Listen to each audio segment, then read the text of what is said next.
coast were the result of these conquests. A similar dramatic connection between warfare and slave supply came farther west in the 18th century, on the Gold Coast, the area that is now Ghana. After 1700, the state of Asante expanded from the interior, in much the same way as Oyo had previously. During the first half of the 18th century, this expansion triggered the so-called Akan Wars, as Asante defeated one independent state after another. The last, Jayaman, was conquered in 1747.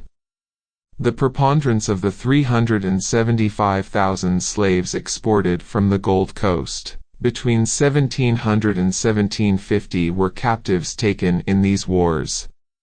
Probably the most obvious impact of this massive extraction of human beings was demographic. It is difficult to know with any certitude what the population of Africa was before the modern period, but scholars have made various plausible estimates of the impact of the slave trade on the population. The historian Patrick Manning estimates that the population of those areas of West and West Central Africa that provided slaves for export was around 22 to 25 million in the early 18th century. On the conservative assumption that during the 18th and early 19th centuries these areas would have experienced a rate of population growth of about 0.5% a year, without the slave trade, Manning estimated that the population of this region in 1850 ought to have been at least 46 to 53 million. In fact, it was about one-half of this. This massive difference was not only due to about 8 million people being exported as slaves from this region between 1700 and 1850, but the millions likely killed by continual internal warfare aimed at capturing slaves. Slavery and the slave trade in Africa further disrupted family and marriage structures and may also have reduced fertility. Beginning in the late 18th century, a strong movement to abolish the slave trade began to gain momentum in Britain, led by the charismatic figure of William Wilberforce. After repeated failures, in 1807 the abolitionists persuaded the British Parliament to pass a bill making the slave trade illegal. The United States followed with a similar measure the next year. The British government went further, though. It actively sought to implement this measure by stationing naval squadrons in the Atlantic to try to stamp out the slave trade. Though it took some time for these measures to be truly effective, and it was not until 1834 that slavery itself was abolished in the British Empire, the days of the Atlantic slave trade, by far the largest part of the trade, were numbered. Though the end of the slave trade after 1807 did reduce the external demand for slaves from Africa, this did not mean that slavery's impact on African societies and institutions would magically melt away. Many African states had become organized around slaving, and the British putting an end to the trade did not change this reality. Moreover, slavery had become much more prevalent within Africa itself. These factors would ultimately shape the path of development in Africa not only before but also after 1807. In the place of slavery came legitimate commerce, a phrase coined for the export from Africa of new commodities not tied to the slave trade. These goods included palm oil and kernels, peanuts, ivory, rubber, and gum arabic. As European and North American incomes expanded with the spread of the Industrial Revolution, demand for many of these tropical products rose sharply.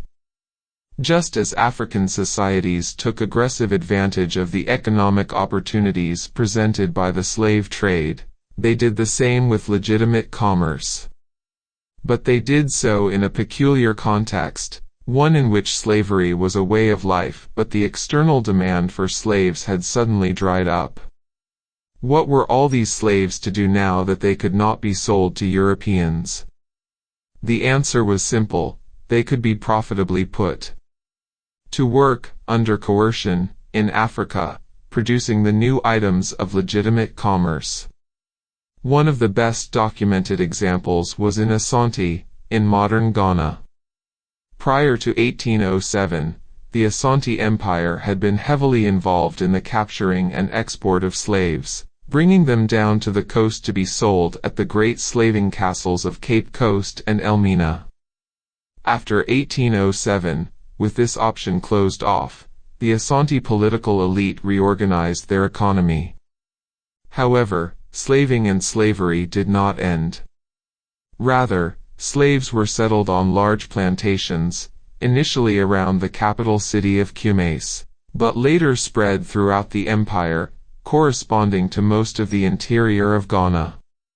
They were employed in the production of gold and kola nuts for export, but also grew large quantities of food and were intensively used as porters, since Asante did not use wheeled transportation. Farther east, similar adaptations took place. In Dahomey, for example, the king had large palm oil plantations near the coastal ports of Ouidah and Porto Novo, all based on slave labor. So the abolition of the slave trade, rather than making slavery in Africa wither away, simply led to a redeployment of the slaves, who were now used within Africa rather than in the Americas. Moreover, many of the political institutions the slave trade had wrought in the previous 2 centuries were unaltered and patterns of behavior persisted. For example, in Nigeria in the 1820s and 30s the once great Oyo kingdom collapsed. It was undermined by civil wars and the rise of the Yoruba city-states, such as Ilorin and Ibadan, that were directly involved in the slave trade, to its south. In the 1830s, the capital of Oyo was sacked, and after that the Yoruba cities contested power with Dahomey for regional dominance. They fought an almost continuous series of wars in the first half of the century, which generated a massive supply of slaves. Along with this went the normal rounds of kidnapping and condemnation by oracles and smaller-scale raiding. Kidnapping was such a problem in some parts of Nigeria that parents would not let their children play outside for fear they would be taken and sold into slavery. As a result, slavery, rather than contracting, appears to have expanded in Africa throughout the 19th century. Though accurate figures are hard to come by, a number of existing accounts written by travelers and merchants during this time suggest that in the West African kingdoms of Asante and Dahomey and in the Yoruba city-states well over half of the population were slaves. More accurate data exist from early French colonial records for the Western Sudan, a large swath of Western Africa, stretching from Senegal, via Mali and Burkina Faso, to Niger and Chad. In this region 30% of the population was enslaved in 1900. Just as with the emergence of legitimate commerce, the advent of formal colonization after the scramble for Africa failed to destroy slavery in Africa. Though much of European penetration into Africa was justified on the grounds that slavery had to be combated and abolished, the reality was different. In most parts of colonial Africa, slavery continued well into the 20th century. In Sierra Leone, for example, it was only in 1928 that slavery was finally abolished, even though the capital city of Freetown was originally established in the late 18th century as a haven for slaves repatriated from the Americas. It then became an important base for the British anti-slavery squadron and a new home for freed slaves rescued from slave ships captured by the British Navy. Even with this symbolism, slavery lingered in Sierra Leone for 130 years. Liberia, just south of Sierra Leone, was likewise founded for freed American slaves in the 1840s. Yet there, too, slavery lingered into the 20th century. As late as the 1960s, it was estimated that 1/4 of the labor force were coerced, living and working in conditions close to slavery. Given the extractive economic and political institutions based on the slave trade, industrialization did not spread to sub-Saharan Africa, which stagnated or even experienced economic retardation as other parts of the world were transforming their economies. Making a dual economy. The dual economy paradigm, originally proposed in 1955 by Sir Arthur Lewis, still shapes the way that most social scientists think about the economic problems of less developed countries. According to Lewis, many less developed or underdeveloped economies have a dual structure and are divided into a modern sector and a traditional sector. The modern sector, which corresponds to the more developed part of the economy, is associated with urban life, modern industry, and the use of advanced technologies. The traditional sector is associated with rural life, agriculture, and backward institutions and technologies. Backward agricultural institutions include the communal ownership of land, which implies the absence of private property rights on land. Labor was used so inefficiently in the traditional sector, according to Lewis, that it could be reallocated to the modern sector without reducing the amount the rural sector could produce. For generations of development economists building on Lewis's insights, the problem of development has come to mean moving people and resources out of the traditional sector, agriculture and the countryside, and into the modern sector, industry and cities. In 1979, Lewis received the Nobel Prize for his work on economic development. Lewis and development economists building on his work were certainly right in identifying dual economies.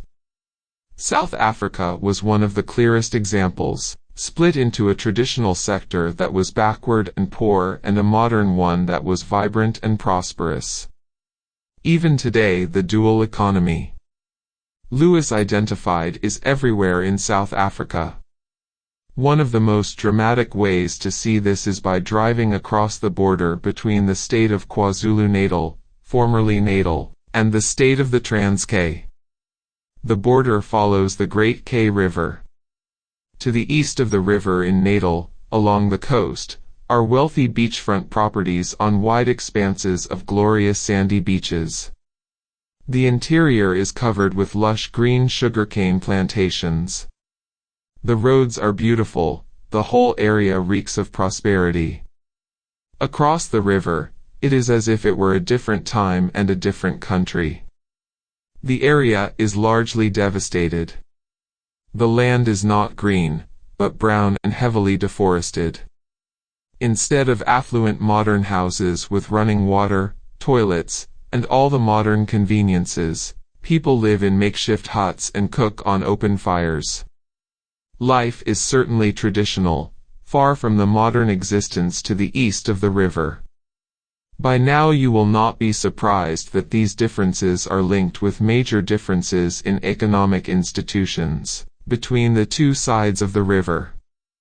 To the east, in Natal, we have private property rights, functioning legal systems, markets, commercial agriculture, and industry.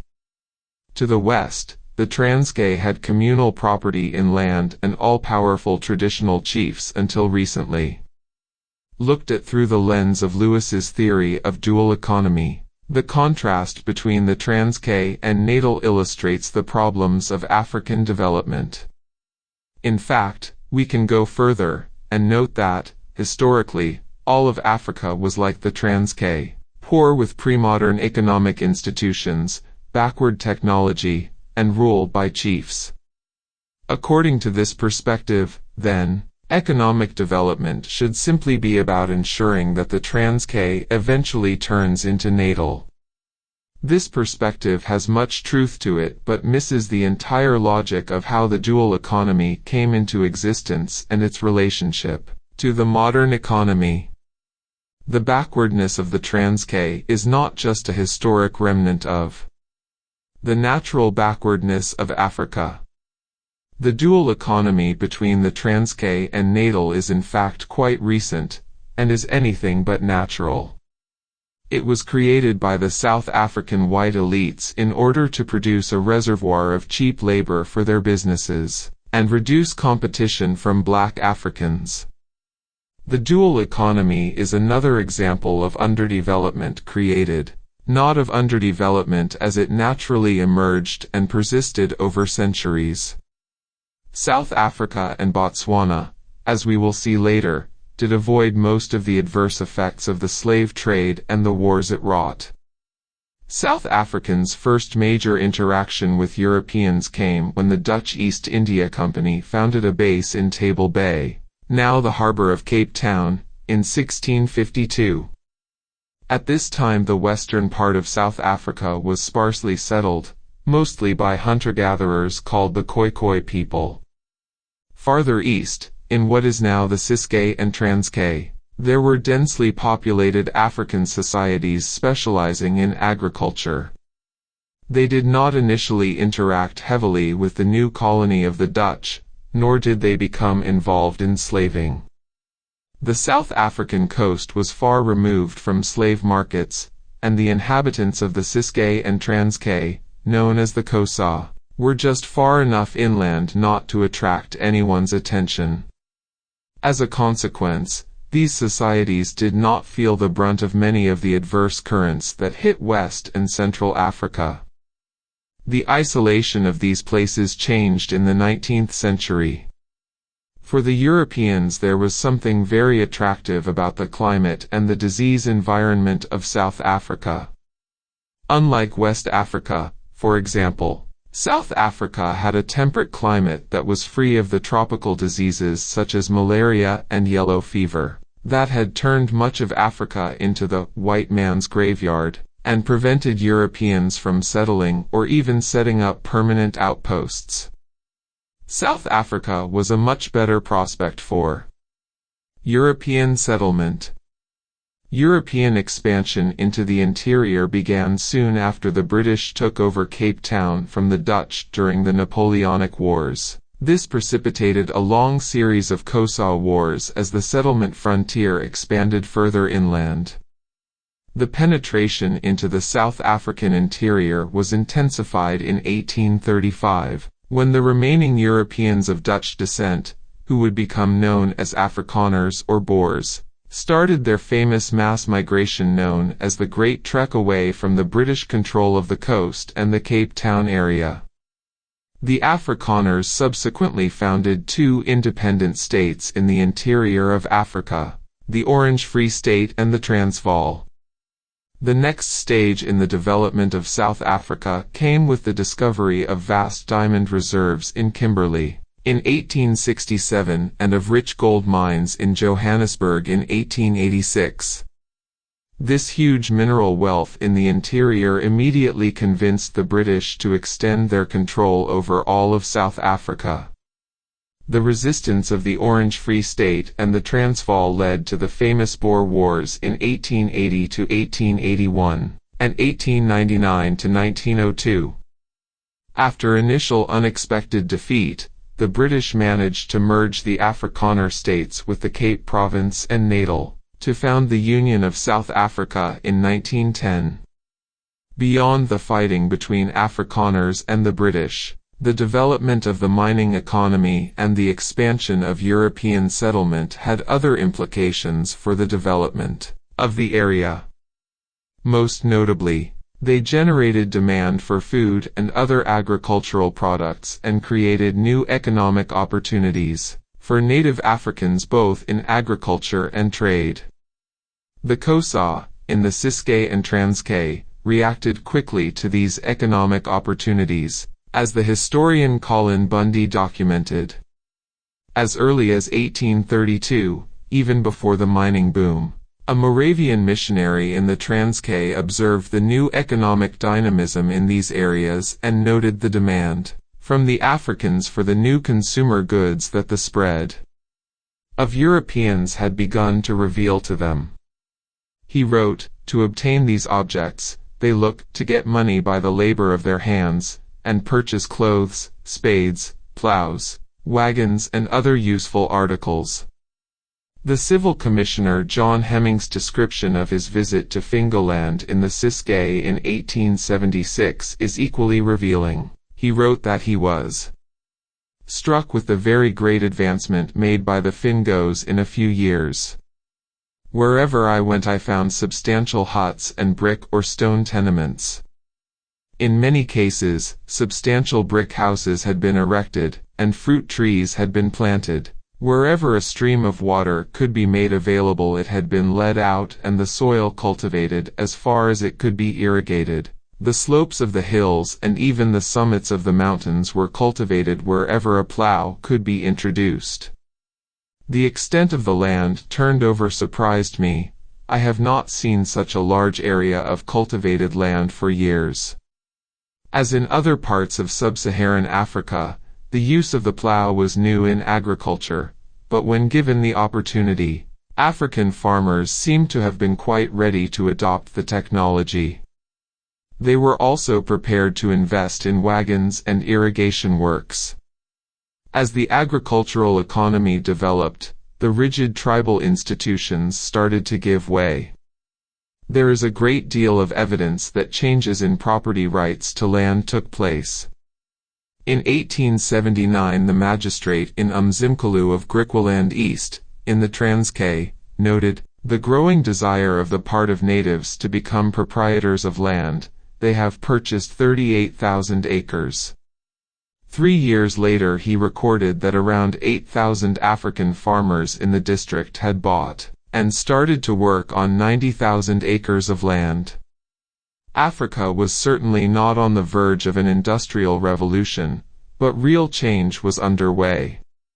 Private property in land had weakened the chiefs and enabled new men to buy land and make their wealth, something that was unthinkable just decades earlier.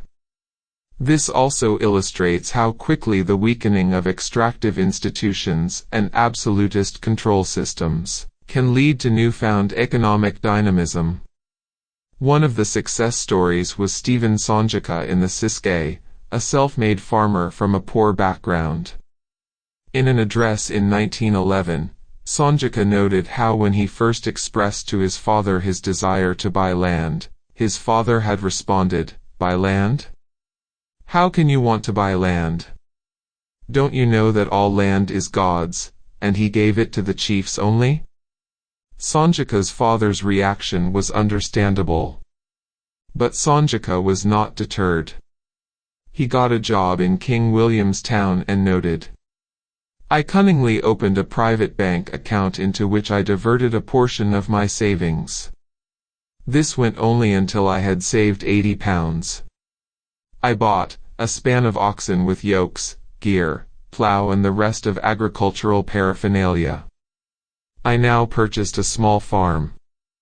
I cannot too strongly recommend farming as a profession to my fellow man. They should, however, adopt modern methods of profit-making." An extraordinary piece of evidence supporting the economic dynamism and prosperity of African farmers in this period is revealed in a letter sent in 1869 by a Methodist missionary, W. J. Davis. Writing to England, he recorded with pleasure that he had collected £46 in cash for the Lancashire Cotton Relief Fund.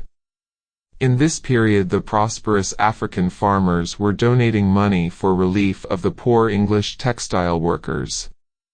This new economic dynamism, not surprisingly, did not please the traditional chiefs, who, in a pattern that is by now familiar to us, saw this as eroding their wealth and power. In 1879 Matthew Blythe, the chief magistrate of the Transkei, observed that there was opposition to surveying the land so that it could be divided into private property. He recorded that some of the chiefs objected, but most of the people were pleased. The chiefs see that the granting of individual titles will destroy their influence among the headmen. Chiefs also resisted improvements made on the lands, such as the digging of irrigation ditches or the building of fences. They recognized that these improvements were just a prelude to individual property rights to the land, the beginning of the end for them. European observers even noted that chiefs and other traditional authorities, such as witch doctors, attempted to prohibit all European ways, which included new crops, tools such as plows, and items of trade. But the integration of the Ciskei and the Transkei into the British colonial state weakened the power of the traditional chiefs and authorities, and their resistance would not be enough to stop the new economic dynamism in South Africa. In Fingoland in 1884, a European observer noted that the people had transferred their allegiance to us. Their chiefs have been changed to a sort of titled landowner, without political power. No longer afraid of the jealousy of the chief or of the deadly weapon, the witch doctor, which strikes down the wealthy cattle owner, the able counselor, the introduction of novel customs, the skillful agriculturalist, reducing them all to the uniform level of mediocrity. No longer apprehensive of this, the Fingo clansman is a progressive man. Still remaining a peasant farmer, he owns wagons and plows, he opens water furrows for irrigation, he is the owner of a flock of sheep. Even a modicum of inclusive institutions and the erosion of the powers of the chiefs and their restrictions were sufficient to start a vigorous African economic boom. Alas, it would be short-lived. Between 1890 and 1913 it would come to an abrupt end and go into reverse. During this period two forces worked to destroy the rural prosperity and dynamism that Africans had created in the previous 50 years. The first was antagonism by European farmers who were competing with Africans. Successful African farmers drove down the price of crops that Europeans also produced. The response of Europeans was to drive the Africans out of business. The second force was even more sinister. The Europeans wanted a cheap labor force to employ in the burgeoning mining economy, and they could ensure this cheap supply only by impoverishing the Africans. This they went about methodically over the next several decades. The 1897 testimony of George Albu, the chairman of the Association of Mines, given to a commission of inquiry pithily describes the logic of impoverishing Africans so as to obtain cheap labor. He explained how he proposed to cheapen labor by simply telling the boys that their wages are reduced. His testimony goes as follows. Commission: suppose the Kaffirs, black Africans, retire back to their kraal, cattle pen?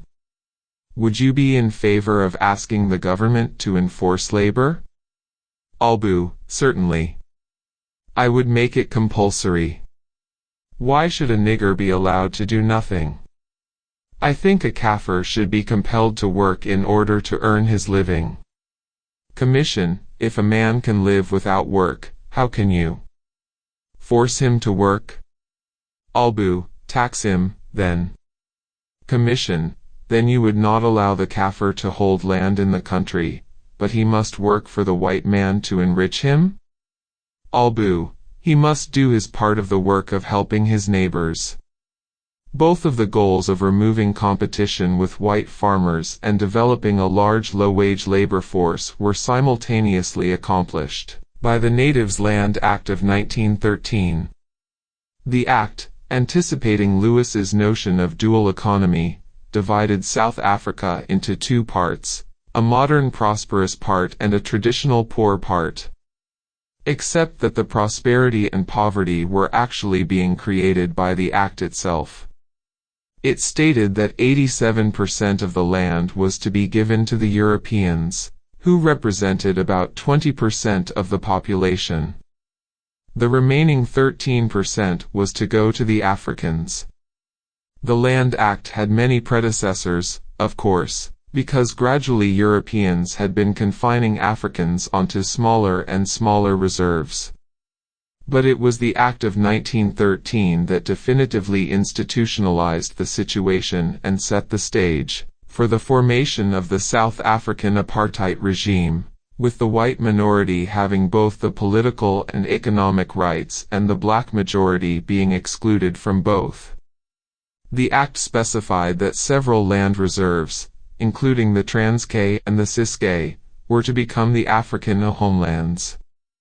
Later these would become known as the Bantustans, another part of the rhetoric of the apartheid regime in South Africa, since it claimed that the African peoples of southern Africa were not natives of the area but were descended from the Bantu people who had migrated out of eastern Nigeria about 1,000 years before.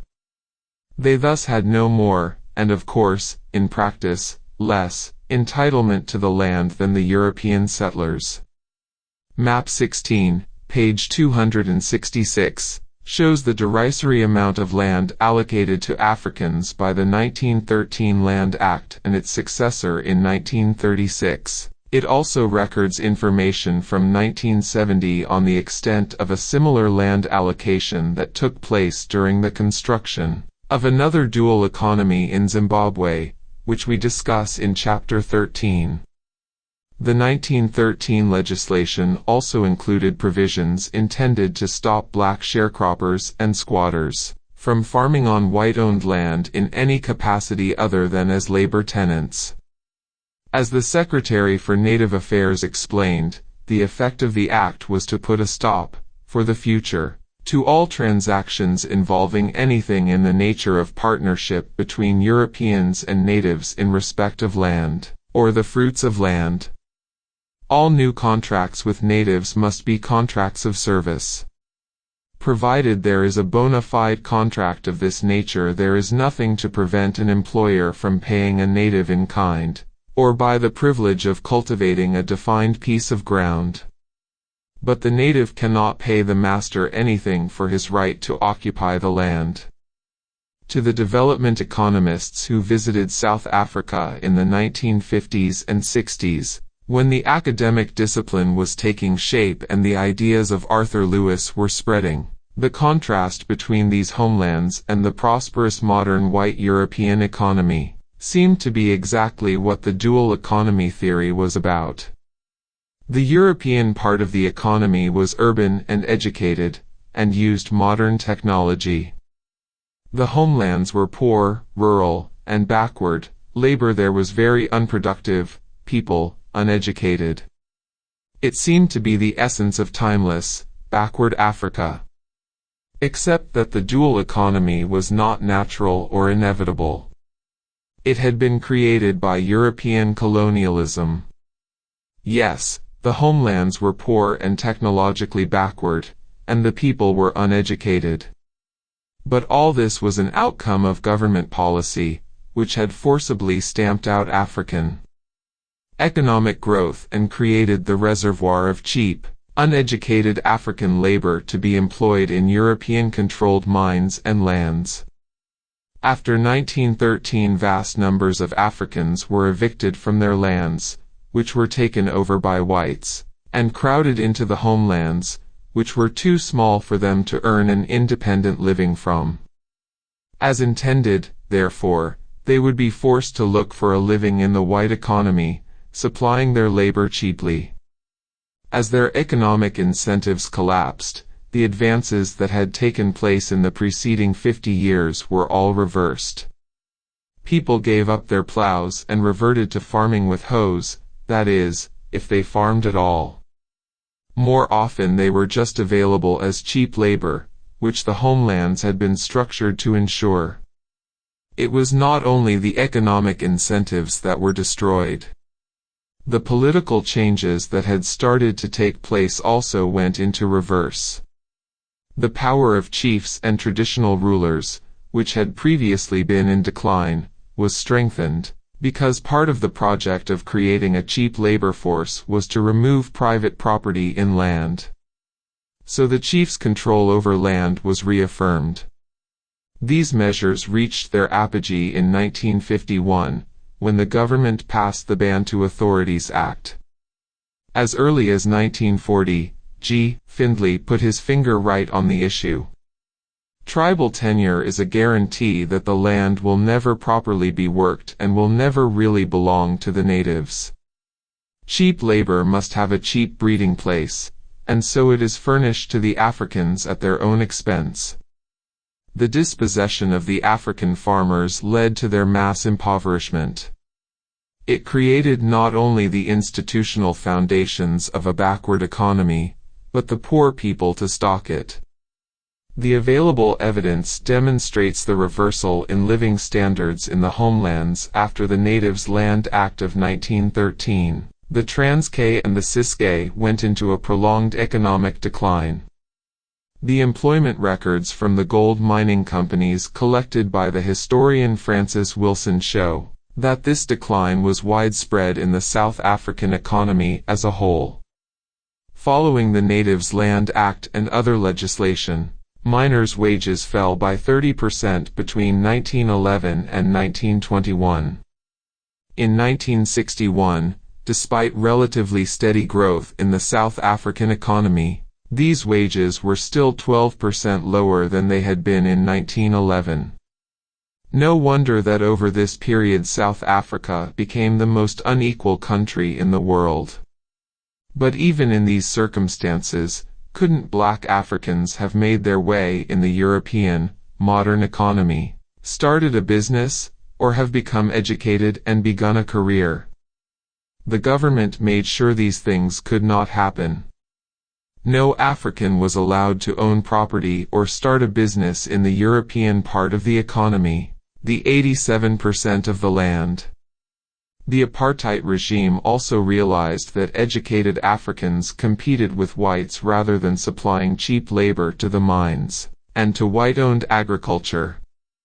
As early as 1904 a system of job reservation for Europeans was introduced in the mining economy. No African was allowed to be an amalgamator, an assayer, a banksman, a blacksmith, a boilermaker, a brass finisher, a brass molder, a bricklayer, and the list went on and on, all the way to woodworking machinist. At a stroke, Africans were banned from occupying any skilled job in the mining sector. This was the first incarnation of the famous color bar, one of the several racist inventions of South Africa's regime. The color bar was extended to the entire economy in 1926, and lasted until the 1980s. It is not surprising that black Africans were uneducated. The South African state not only removed the possibility of Africans benefiting economically from an education, but also refused to invest in black schools and discouraged black education. This policy reached its peak in the 1950s, when, under the leadership of Hendrik Verwoerd, one of the architects of the apartheid regime that would last until 1994, the government passed the Bantu Education Act. The philosophy behind this act was bluntly spelled out by Verwoerd himself in a speech in 1954. The Bantu must be guided to serve his own community in all respects. There is no place for him in the European community above the level of certain forms of labor. For that reason it is to no avail to him to receive a training which has as its aim absorption in the European community while he cannot, and will not be absorbed there. Naturally, the type of dual economy articulated in Verwoerd's speech is rather different from Lewis's dual economy theory. In South Africa the dual economy was not an inevitable outcome of the process of development. It was created by the state. In South Africa there was to be no seamless movement of poor people from the backward to the modern sector as the economy developed. On the contrary, the success of the modern sector relied on the existence of the backward sector, which enabled white employers to make huge profits by paying very low wages to black unskilled workers. In South Africa there would not be a process of the unskilled workers from the traditional sector gradually becoming educated and skilled, as Lewis's approach envisaged. In fact, The black workers were purposefully kept unskilled and were barred from high-skill occupations so that skilled white workers would not face competition and could enjoy high wages. In South Africa, black Africans were indeed trapped in the traditional economy in the homelands. But this was not the problem of development that growth would make good. The homelands were what enabled the development of the white economy. It should also be no surprise that the type of economic development that white South Africa was achieving was ultimately limited, being based on extractive institutions the whites had built to exploit the blacks. South African whites had property rights, they invested in education, and they were able to extract gold and diamonds and sell them profitably in the world market. But over 80% of the South African population was marginalized and excluded from the great majority of desirable economic activities.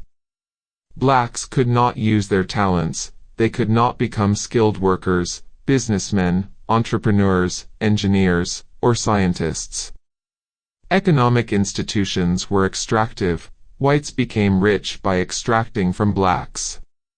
Indeed, white South Africans shared the living standards of people of Western European countries, while black South Africans were scarcely richer than those in the rest of sub-Saharan Africa. This economic growth without creative destruction, from which only the whites benefited, continued as long as revenues from gold and diamonds increased. By the 1970s, however, the economy had stopped growing. And it will again be no surprise that this set of extractive economic institutions was built on foundations laid by a set of highly extractive political institutions. Before its overthrow in 1994, the South African political system vested all power in whites, who were the only ones allowed to vote and run for office. Whites dominated the police force, the military, and all political institutions. These institutions were structured under the military domination of white settlers. At the time of the foundation of the Union of South Africa in 1910, the Afrikaner polities of the Orange Free State and the Transvaal had explicit racial franchises, barring blacks completely from political participation. Natal and the Cape Colony allowed blacks to vote if they had sufficient property, which typically they did not. The status quo of Natal and the Cape Colony was kept in 1910, but by the 1930s, blacks had been explicitly disenfranchised everywhere in South Africa. The dual economy of South Africa did come to an end in 1994. But not because of the reasons that Sir Arthur Lewis theorized about. It was not the natural course of economic development that ended the color bar and the homelands.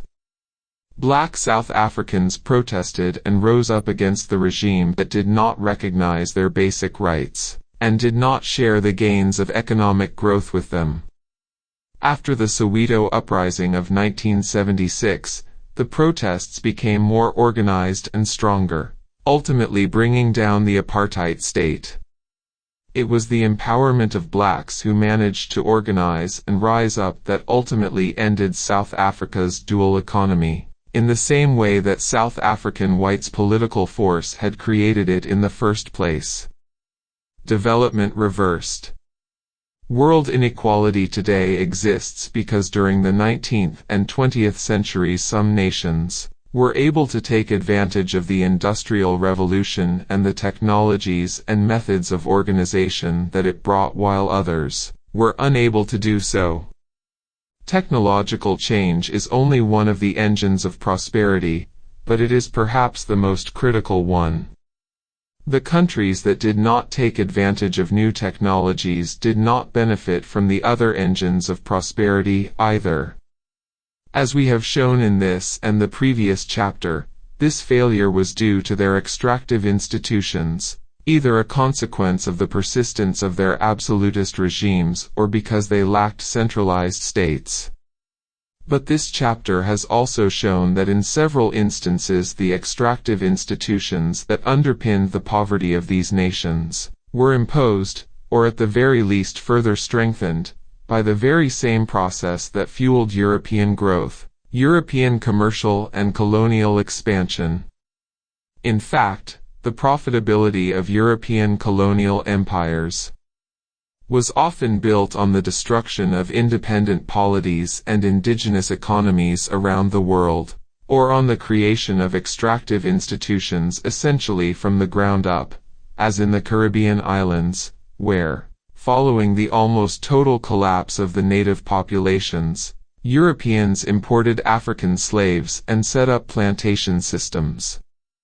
We will never know what the trajectories of independent city-states such as those in the Banda Islands, in Aceh, or in Burma, Myanmar, would have been without the European intervention. They may have had their own indigenous glorious revolution or slowly moved toward more inclusive political and economic institutions, based on growing trade in spices and other valuable commodities. But this possibility was removed by the expansion of the Dutch East India Company. The company stamped out any hope of indigenous development in the Banda Islands by carrying out its genocide. Its threat also made the city-states in many other parts of Southeast Asia pull back from commerce. The story of one of the oldest civilizations in Asia, India, is similar, though the reversing of development was done not by the Dutch but by the British. India was the largest producer and exporter of textiles in the world in the 18th century. Indian calicos and muslins flooded the European markets and were traded throughout Asia and even Eastern Africa. The main agent that carried them to the British Isles was the English East India Company. Founded in 1600, 2 years before its Dutch version, the English East India Company spent the 17th century trying to establish a monopoly on the valuable exports from India. It had to compete with the Portuguese, who had bases in Goa, Chittagong, and Bombay, and the French with bases at Pondicherry, Chandranagore, Yanam, and Karaikal. Worse still for the East India Company was the Glorious Revolution, as we saw in Chapter 7. The monopoly of the East India Company had been granted by the Stuart kings and was immediately challenged after 1688, and even abolished for over a decade. The loss of power was significant, as we saw earlier, pages 199 to 200, because British textile producers were able to induce Parliament to ban the import of calicos, the East India Company's most profitable item of trade. In the 18th century, under the leadership of Robert Clive, the East India Company switched strategies and began to develop a continental empire. At the time, India was split into many competing polities, though many were still nominally under the control of the Mughal emperor in Delhi. The East India Company first expanded in Bengal in the east, vanquishing the local powers at the battles of Plassey in 1757 and Buxar in 1764. The East India Company looted local wealth and took over, and perhaps even intensified, the extractive taxation institutions of the Mughal rulers of India. This expansion coincided with the massive contraction of the Indian textile industry, since, after all, there was no longer a market for these goods in Britain. The contraction went along with deurbanization and increased poverty. It initiated a long period of reversed development in India. Soon, instead of producing textiles, Indians were buying them from Britain and growing opium for the East India Company to sell in China. The Atlantic slave trade repeated the same pattern in Africa, even if starting from less developed conditions than in Southeast Asia and India. Many African states were turned into war machines intent on capturing and selling slaves to Europeans. As conflict between different polities and states grew into continuous warfare, state institutions, which in many cases had not yet achieved much political centralization in any case, crumbled in large parts of Africa, paving the way for persistent extractive institutions and the failed states of today that we will study later. In a few parts of Africa that escaped the slave trade, such as South Africa, Europeans imposed a different set of institutions, this time designed to create a reservoir of cheap labor for their mines and farms. The South African state created a dual economy, preventing 80% of the population from taking part in skilled occupations, commercial farming, and entrepreneurship. All this not only explains why industrialization passed by large parts of the world but also encapsulates how economic development may sometimes feed on, and even create, the underdevelopment in some other part of the domestic or the world economy. Why nations fail. The origins of power, prosperity, and poverty. By Darren Acemoglu and James A. Robinson. 1.0. The diffusion of prosperity. How some parts of the world took different paths to prosperity from that of Britain. 1.0. The diffusion of prosperity. Honor among thieves. EIGHTEENTH, century England, or more appropriately, Great Britain after the 1707 union of England, Wales, and Scotland, had a simple solution for dealing with criminals, out of sight, out of mind, or at least out of trouble.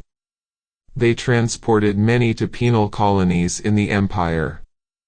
Before the War of Independence, the convicted criminals, convicts, were primarily sent to the American colonies. After 1783, the independent United States of America was no longer so welcoming to British convicts, and the authorities in Britain had to find another home for them. They first thought about West Africa.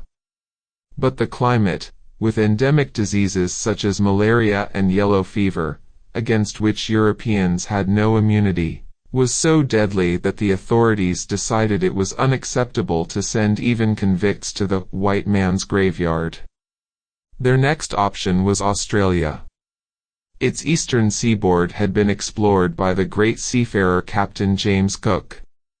On April 29, 1770, Cook landed in a wonderful inlet, which he called Botany Bay in honor of the rich species found there by the naturalists traveling with him. This seemed like an ideal location to British government officials. The climate was temperate, and the place was as far out of sight and mind as could be imagined. A fleet of 11 ships packed with convicts was on its way to Botany Bay in January 1788, under the command of Captain Arthur Phillip. On January 26, now celebrated as Australia Day, they set up camp in Sydney Cove, the heart of the modern city of Sydney. They called the colony New South Wales. On board one of the ships, the Alexander, captained by Duncan Sinclair, were a married couple of convicts, Henry and Susanna Cable. Susanna had been found guilty of stealing and was initially sentenced to death. This sentence was later commuted to 14 years and transportation to the American colonies. That plan fell through with the independence of the United States. In the meantime, in Norwich Castle Jail, Susanna met and fell in love with Henry, a fellow convict. In 1787 she was picked to be transported to the new convict colony in Australia with the First Fleet heading there. But Henry was not.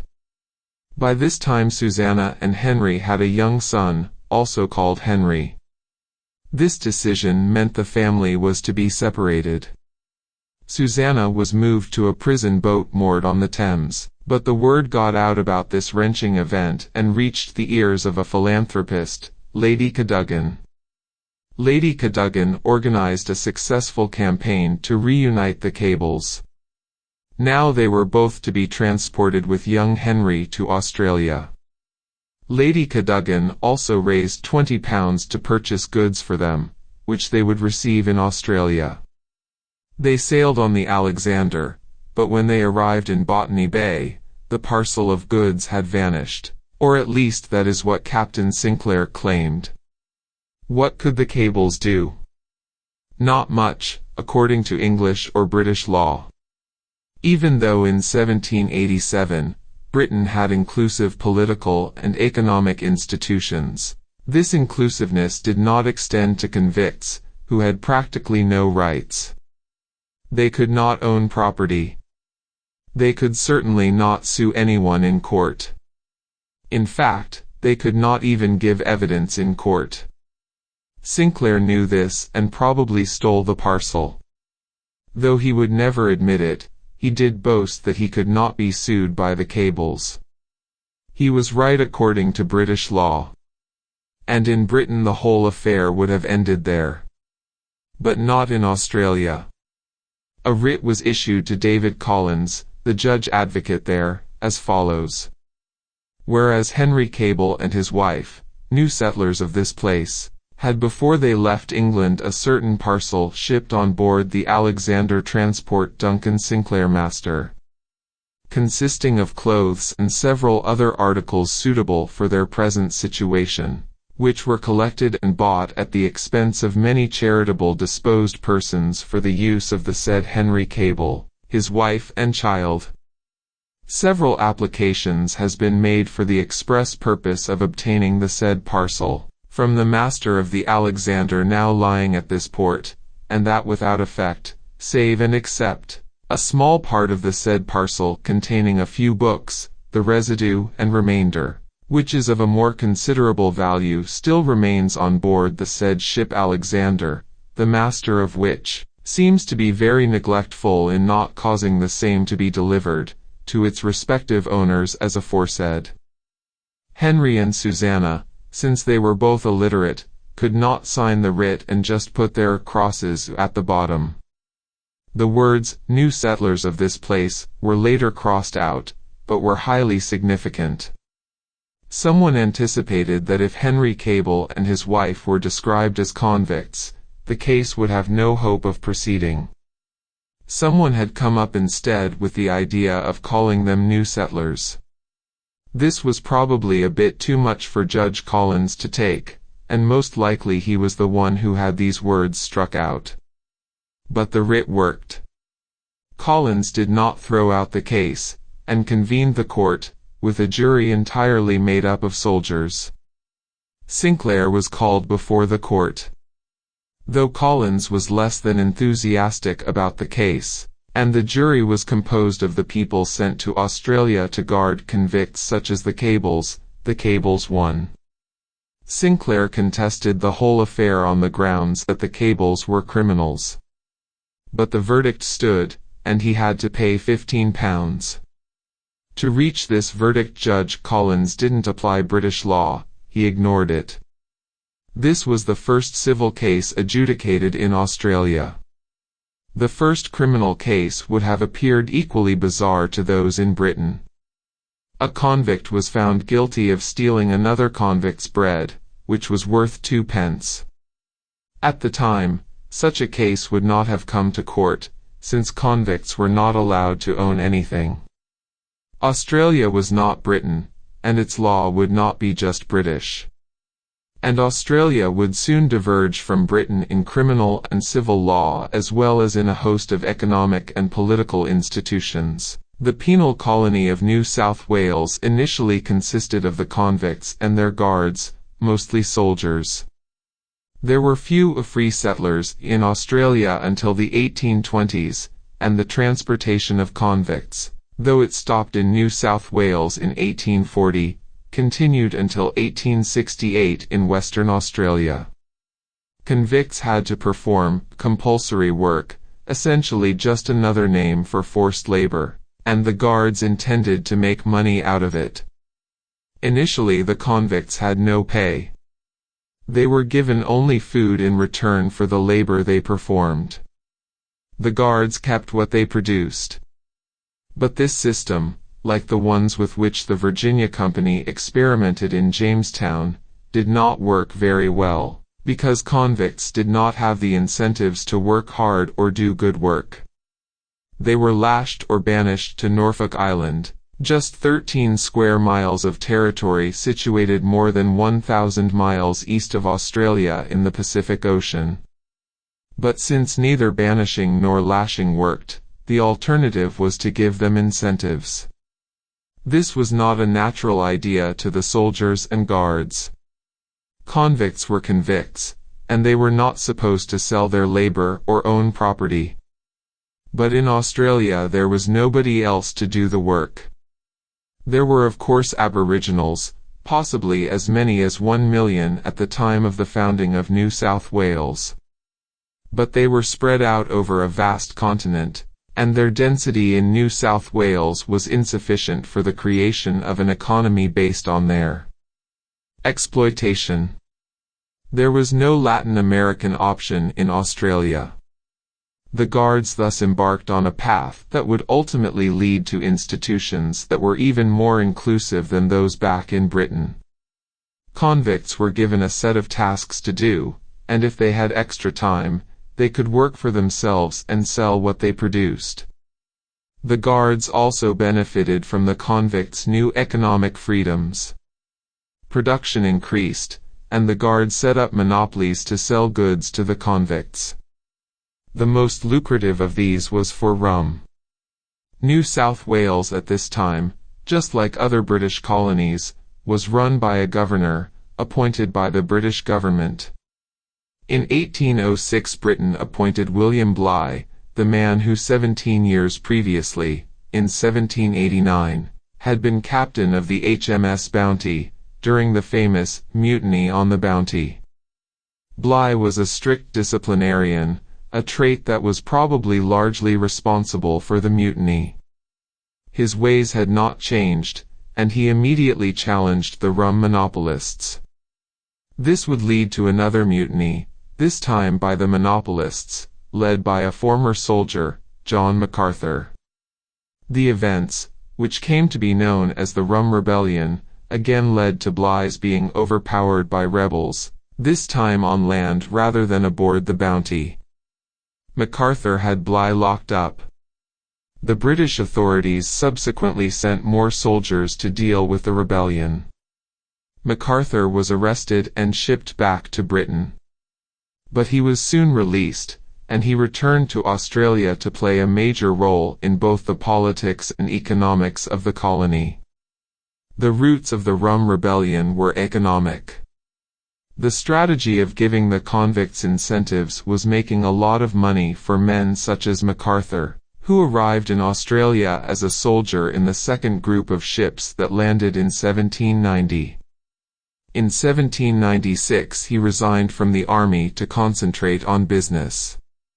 By that time he already had his first sheep, and realized that there was a lot of money to be made in sheep farming and wool export. Inland from Sydney were the Blue Mountains, which were finally crossed in 1813, revealing vast expanses of open grassland on the other side. It was sheep heaven. MacArthur was soon the richest man in Australia, and he and his fellow sheep magnates became known as the squatters, since the land on which they grazed their sheep was not theirs. It was owned by the British government. But at first this was a small detail. The squatters were the elite of Australia, or, more appropriately, the squattocracy. Even with the squattocracy, New South Wales did not look anything like the absolutist regimes of Eastern Europe or of the South American colonies. There were no serfs as in Austria-Hungary and Russia, and no large indigenous populations to exploit as in Mexico and Peru. Instead, New South Wales was like Jamestown, Virginia, in many ways. The elite ultimately found it in their interest to create economic institutions that were significantly more inclusive than those in Austria-Hungary, Russia, Mexico, and Peru. Convicts were the only labor force, and the only way to incentivize them was to pay them wages for the work they were doing. Convicts were soon allowed to become entrepreneurs and hire other convicts. More notably, they were even given land after completing their sentences, and they had all their rights restored. Some of them started to get rich, even the illiterate Henry Cable. By 1798 he owned a hotel called the Ramping Horse, and he also had a shop. He bought a ship and went into the trade of sealskins. By 1809 he owned at least 9 farms of about 470 acres and also a number of shops and houses in Sydney. The next conflict in New South Wales would be between the elite and the rest of the society, made up of convicts, ex-convicts, and their families. The elite, led by former guards and soldiers such as MacArthur, included some of the free settlers who had been attracted to the colony because of the boom in the wool economy. Most of the property was still in the hands of the elite, and the ex-convicts and their descendants wanted an end to transportation, the opportunity of trial by a jury of their peers, and access to free land. The elite wanted none of these. Their main concern was to establish legal title to the lands they squatted on. The situation was again similar to the events that had transpired in North America more than 2 centuries earlier. As we saw in Chapter 1, the victories of the indentured servants against the Virginia Company were followed by the struggles in Maryland and the Carolinas. In New South Wales, the roles of Lord Baltimore and Sir Anthony Ashley Cooper were played by MacArthur and the squatters. The British government was again on the side of the elite, though they also feared that one day MacArthur and the squatters might be tempted to declare independence. The British government dispatched John Biggie to the colony in 1819 to head a commission of inquiry into the developments there. Biggie was shocked by the rights that the convicts enjoyed and surprised by the fundamentally inclusive nature of the economic institutions of this penal colony. He recommended a radical overhaul. Convicts could not own land, nobody should be allowed to pay convicts wages anymore. Pardons were to be restricted, ex-convicts were not to be given land, and punishment was to be made much more draconian. Biggie saw the squatters as the natural aristocracy of Australia and envisioned an autocratic society dominated by them. This wasn't to be.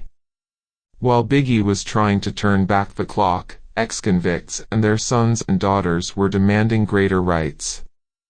Most important, they realized, again just as in the United States, that to consolidate their economic and political rights fully they needed political institutions that would include them in the process of decision-making. They demanded elections in which they could participate as equals and representative institutions and assemblies in which they could hold office. The ex-convicts and their sons and daughters were led by the colorful writer, explorer, and journalist William Wentworth.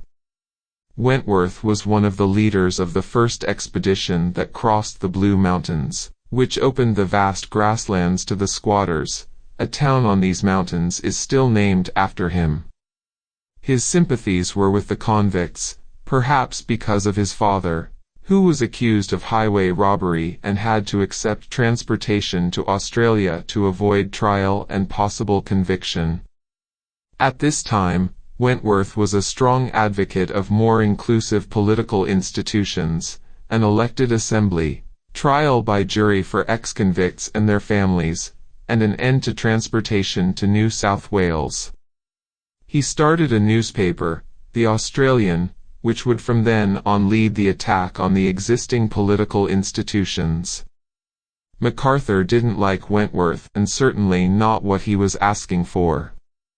He went through a list of Wentworth's supporters, characterizing them as follows. Sentenced to be hung since he came here repeatedly flogged at the cart's tail. A London Jew. Jew publican lately deprived of his license, auctioneer transported for trading in slaves often flogged here.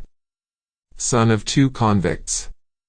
A swindler, deeply in debt, an American adventurer.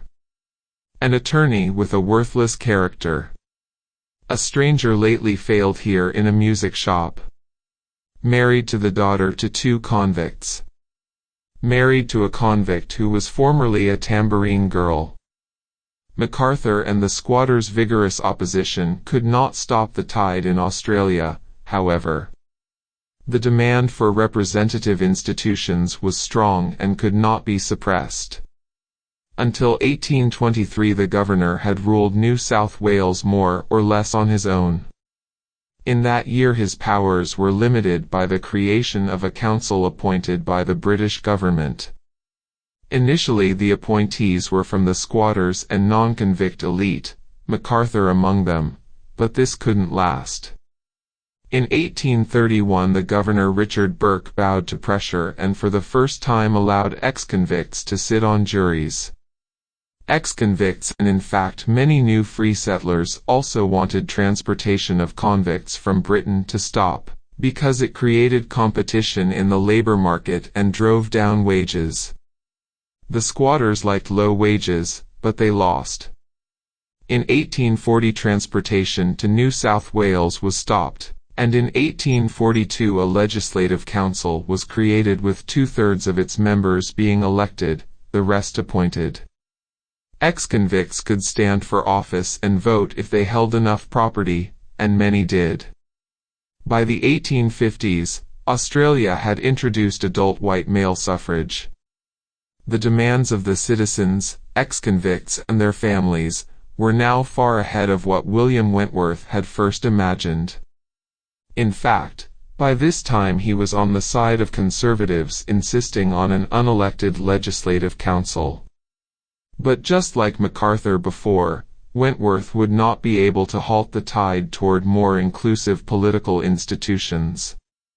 In 1856 the state of Victoria, which had been carved out of New South Wales in 1851, and the state of Tasmania would become the first places in the world to introduce an effective secret ballot in elections, which stopped vote buying and coercion.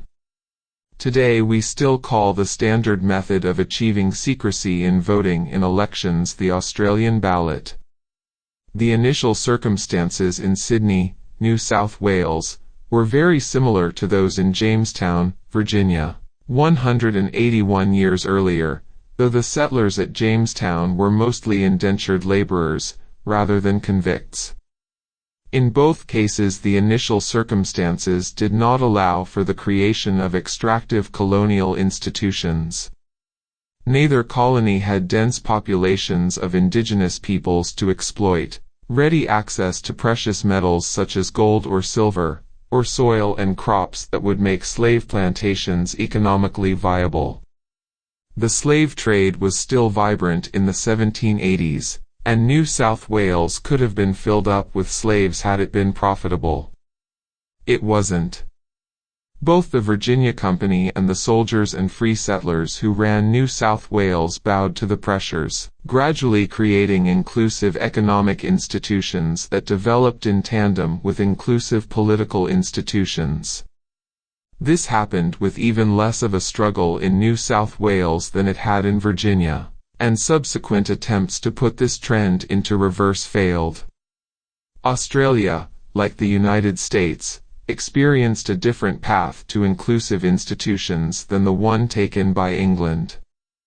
The same revolutions that shook England during the Civil War and then the Glorious Revolution were not needed in the United States or Australia because of the very different circumstances in which those countries were founded. Though this of course does not mean that inclusive institutions were established without any conflict, and, in the process, the United States had to throw off British colonialism. In England there was a long history of absolutist rule that was deeply entrenched and required a revolution to remove it. In the United States and Australia, there was no such thing. Though Lord Baltimore in Maryland and John MacArthur in New South Wales might have aspired to such a role, they could not establish a strong enough grip on society for their plans to bear fruit. The inclusive institutions established in the United States and Australia meant that the Industrial revolution spread quickly to these lands and they began to get rich. The path these countries took was followed by colonies such as Canada and New Zealand.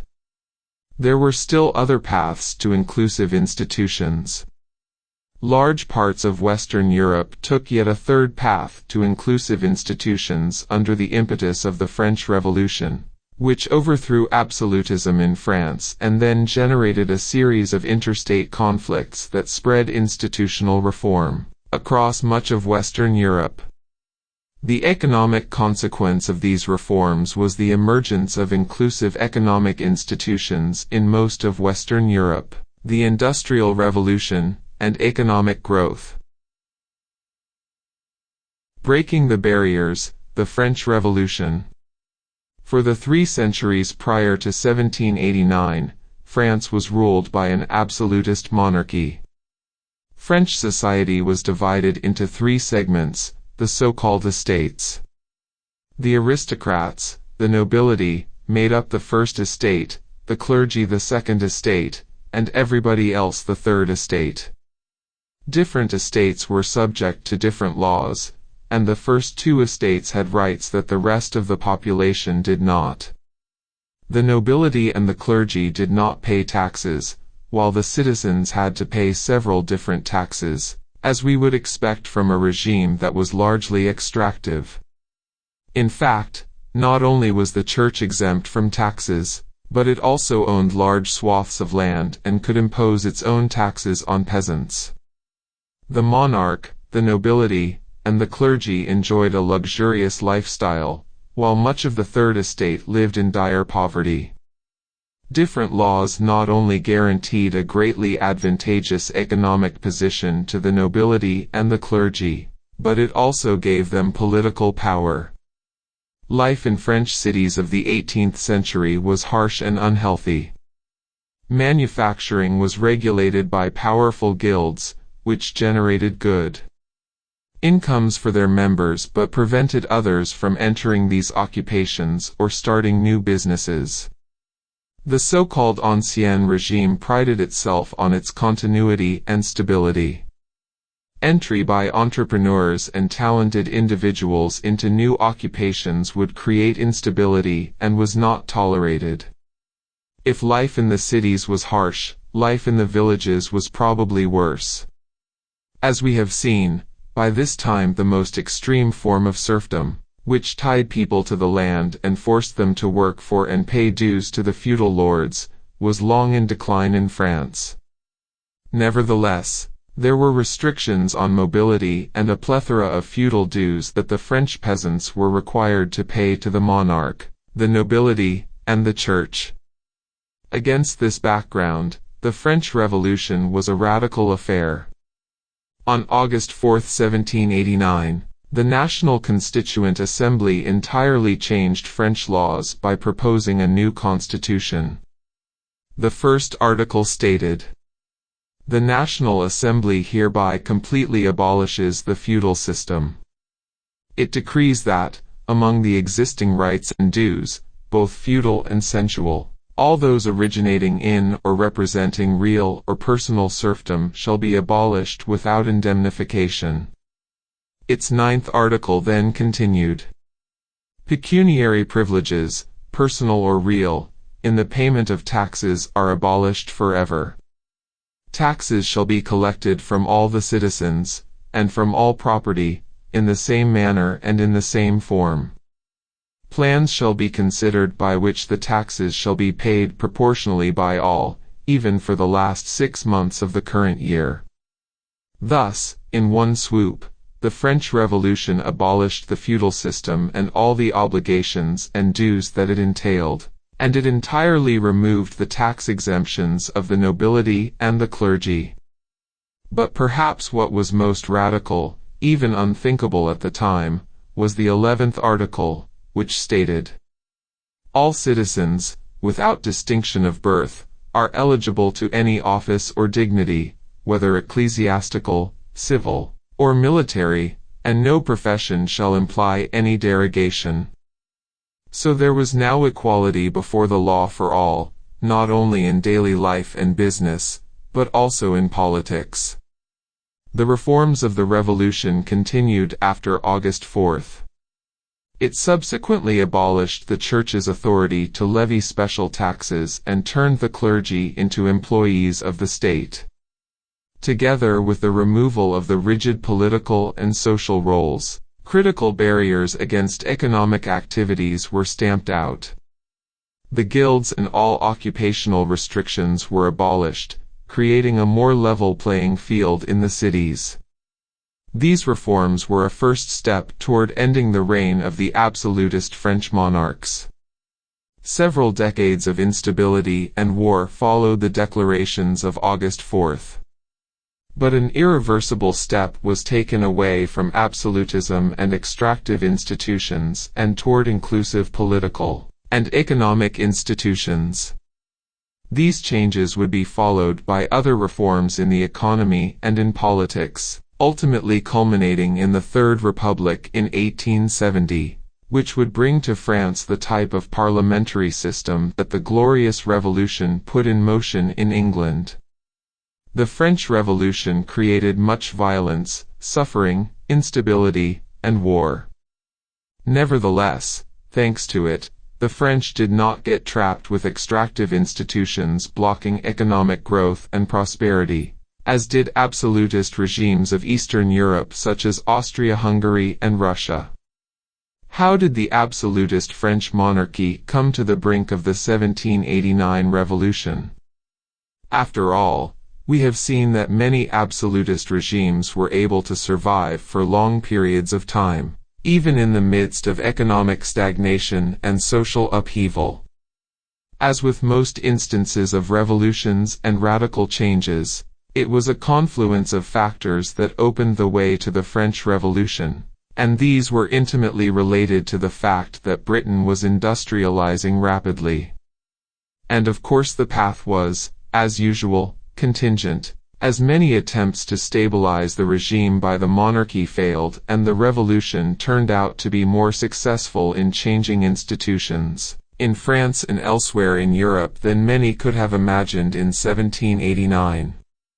Many laws and privileges in France were remnants of medieval times.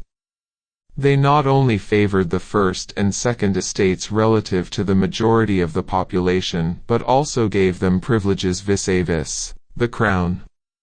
Louis XIV, the Sun King, ruled France for 54 years, between 1661 to his death in 1715, though he actually came to the throne in 1643, at the age of 5. He consolidated the power of the monarchy, furthering the process toward greater absolutism that had started centuries earlier. Many monarchs often consulted the so-called Assembly of Notables, consisting of key aristocrats handpicked by the crown. Though largely consultative, the assembly still acted as a mild constraint on the monarch's power. For this reason, Louis XIV ruled without convening the assembly. Under his reign, France achieved some economic growth, for example, via participation in Atlantic and colonial trade. Louis's able Minister of Finance, Jean-Baptiste Colbert, also oversaw the development of government-sponsored and government-controlled industry, a type of extractive growth. This limited amount of growth benefited almost exclusively the first and second estates. Louis XIV also wanted to rationalize the French tax system, because the state often had problems financing its frequent wars, its large standing army, and the king's own luxurious retinue, consumption, and palaces. Its inability to tax even the minor nobility put severe limits on its revenues. Though there had been little economic growth, by the time Louis XVI came to power in 1774, there had nevertheless been large changes in society. Moreover, the earlier fiscal problems had turned into a fiscal crisis, and the 7 Years' War with the British between 1756 and 1763, in which France lost Canada, had been particularly costly. A number of significant figures attempted to balance the royal budget by restructuring the debt and increasing taxes. Among them were Robert Jacques Turgot, one of the most famous economists of the time, Jacques Necker, who would also play an important role after the Revolution, and Charles Alexander de Calonne. But none succeeded.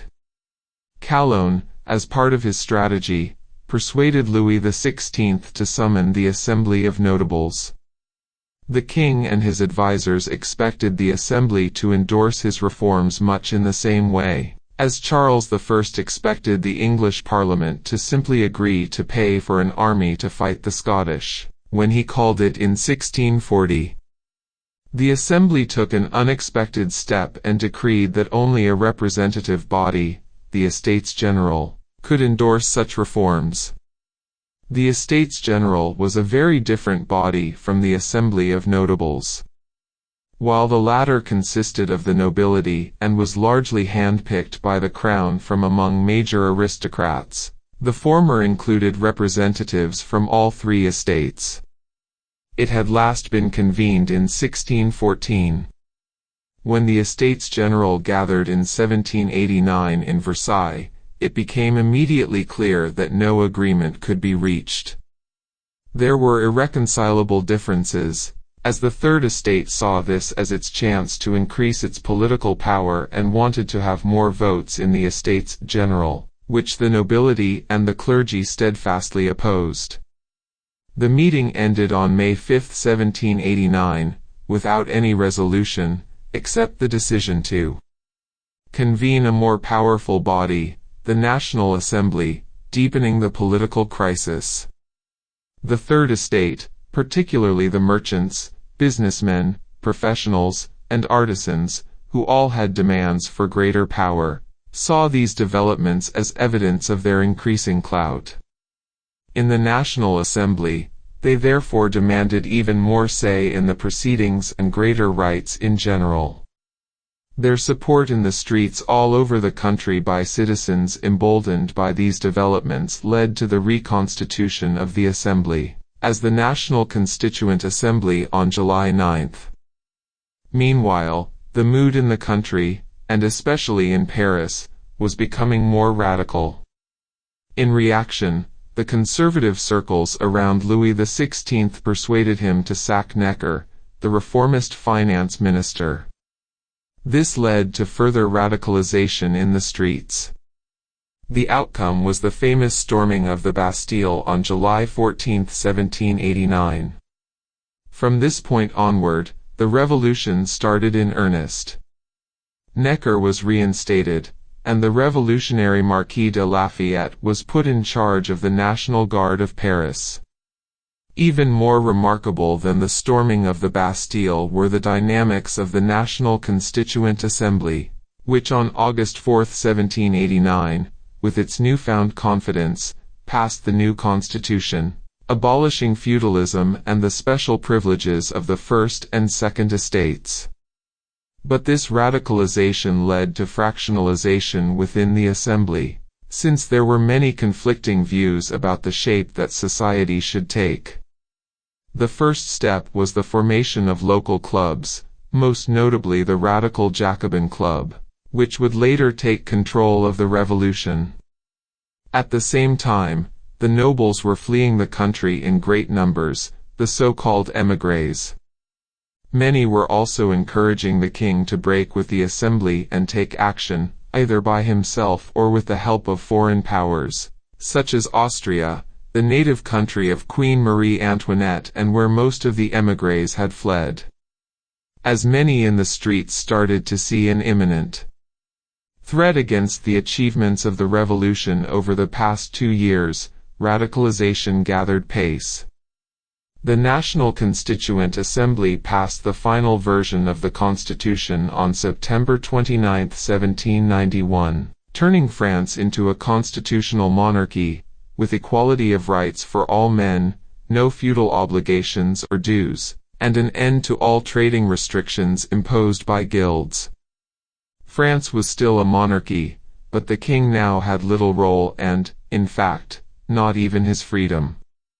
But the dynamics of the revolution were then irreversibly altered by the war that broke out in 1792 between France and the First Coalition, led by Austria. The war increased the resolve and radicalism of the revolutionaries and of the masses, the so-called sans-culottes, which translates as without knee breeches, because they could not afford to wear the style of trousers then fashionable.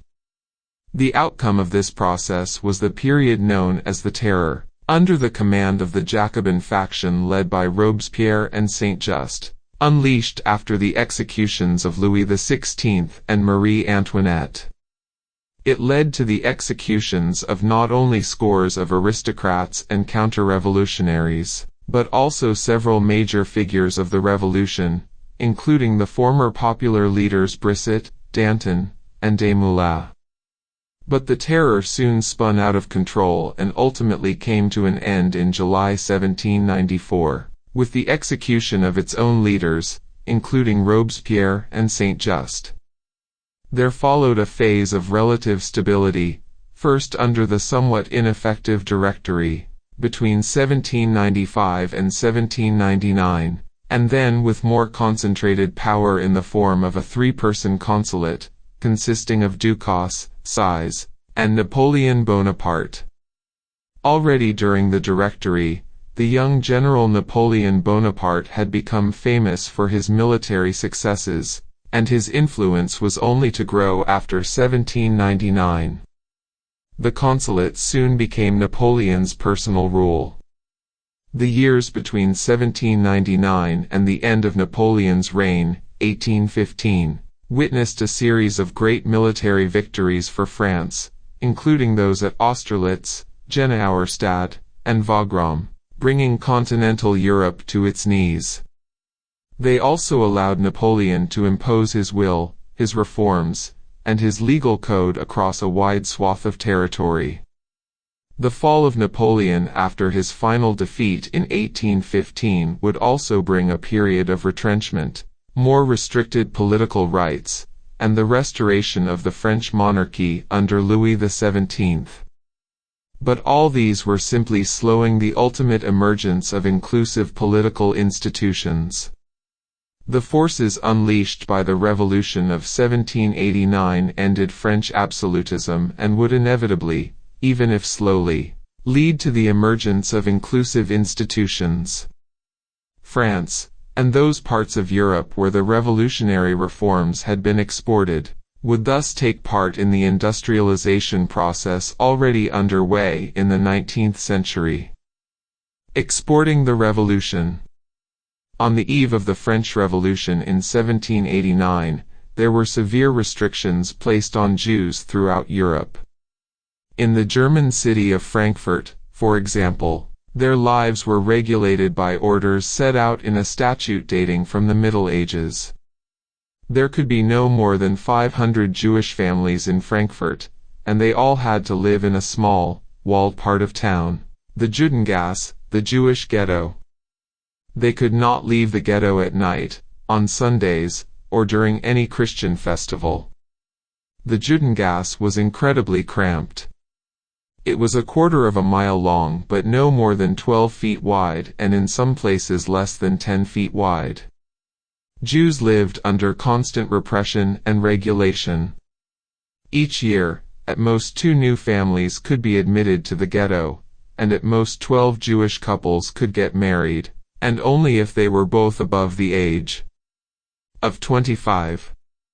Jews could not farm, they could also not trade in weapons, spices, wine, or grain. Until 1726 they had to wear specific markers, 2 concentric yellow rings for men and a striped veil for women. All Jews had to pay a special poll tax. As the French Revolution erupted, a successful young businessman, Mayor Amschel Rothschild, lived in the Frankfurt Judengasse. By the early 1780s, Rothschild had established himself as the leading dealer in coins, metals, and antiques in Frankfurt. But like all Jews in the city, he could not open a business outside the ghetto or even live outside it. This was all to change soon. In 1791 the French National Assembly emancipated French Jewry. The French armies were now also occupying the Rhineland and emancipating the Jews of Western Germany. In Frankfurt their effect would be more abrupt and perhaps somewhat unintentional. In 1796 the French bombarded Frankfurt, demolishing half of the Judengasse in the process. Around 2,000 Jews were left homeless and had to move outside the ghetto. The Rothschilds were among them. Once outside the ghetto, and now freed from the myriad regulations barring them from entrepreneurship, they could seize new business opportunities. This included a contract to supply grain to the Austrian army, something they would previously not have been allowed to do. By the end of the decade, Rothschild was one of the richest Jews in Frankfurt and already a well-established businessman. Full emancipation had to wait until 1811. It was finally implemented by Karl von Dalberg, who had been made Grand Duke of Frankfurt in Napoleon's 1806 reorganization of Germany. Mayor Amschel told his son, "Why, oh, you are now a citizen." Such events did not end the struggle for Jewish emancipation, since there were subsequent reverses, particularly at the Congress of Vienna of 1815, which formed the post-Napoleonic political settlement. But there was no going back to the ghetto for the Rothschilds. Mayor Amschel and his sons would soon have the largest bank in 19th-century Europe, with branches in Frankfurt, London, Paris, Naples, and Vienna. This was not an isolated event. First the French revolutionary armies and then Napoleon invaded large parts of continental Europe, and in almost all the areas they invaded, the existing institutions were remnants of medieval times, empowering kings, princes, and nobility and restricting trade both in cities and the countryside. Serfdom and feudalism were much more important in many of these areas than in France itself. In Eastern Europe, including Prussia and the Hungarian part of Austria-Hungary, serfs were tied to the land. In the West this strict form of serfdom had already vanished, but peasants owed to feudal lords various seigneurial fees, taxes, and labor obligations. For example, in the polity of Nassau-Usingen, peasants were subject to 230 different payments, dues, and services. Dues included one that had to be paid after an animal had been slaughtered, called the blood tithe. There was also a bee tithe and a wax tithe. If a piece of property was bought or sold, the lord was owed fees. The guilds regulating all kinds of economic activity in the cities were also typically stronger in these places than in France. In the Western German cities of Cologne and Aachen, the adoption of spinning and weaving textile machines was blocked by guilds. Many cities, from Bern in Switzerland to Florence in Italy, were controlled by a few families. The leaders of the French Revolution and, subsequently, Napoleon exported the revolution to these lands, destroying absolutism, ending feudal land relations, abolishing guilds, and imposing equality before the law, the all-important notion of rule of law, which we will discuss in greater detail in the next chapter.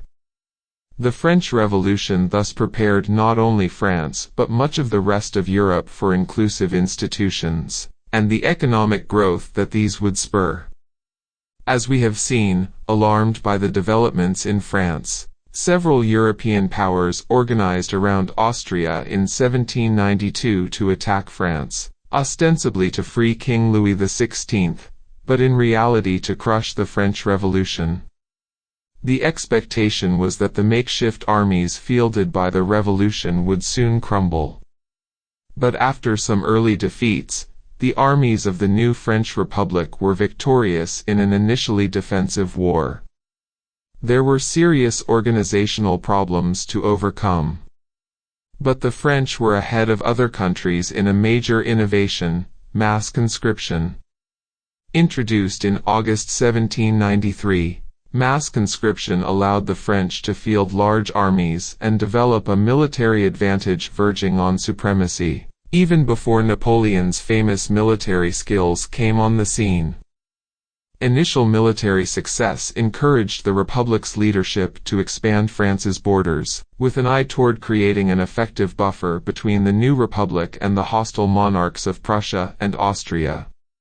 The French quickly seized the Austrian Netherlands and the United Provinces, essentially today's Belgium and the Netherlands. The French also took over much of modern-day Switzerland. In all three places, the French had strong control through the 1790s. Germany was initially hotly contested. But by 1795, the French had firm control over the Rhineland, the western part of Germany lying on the left bank of the Rhine River. The Prussians were forced to recognize this fact under the Treaty of Basel. Between 1795 and 1802, the French held the Rhineland, but not any other part of Germany. In 1802 the Rhineland was officially incorporated into France.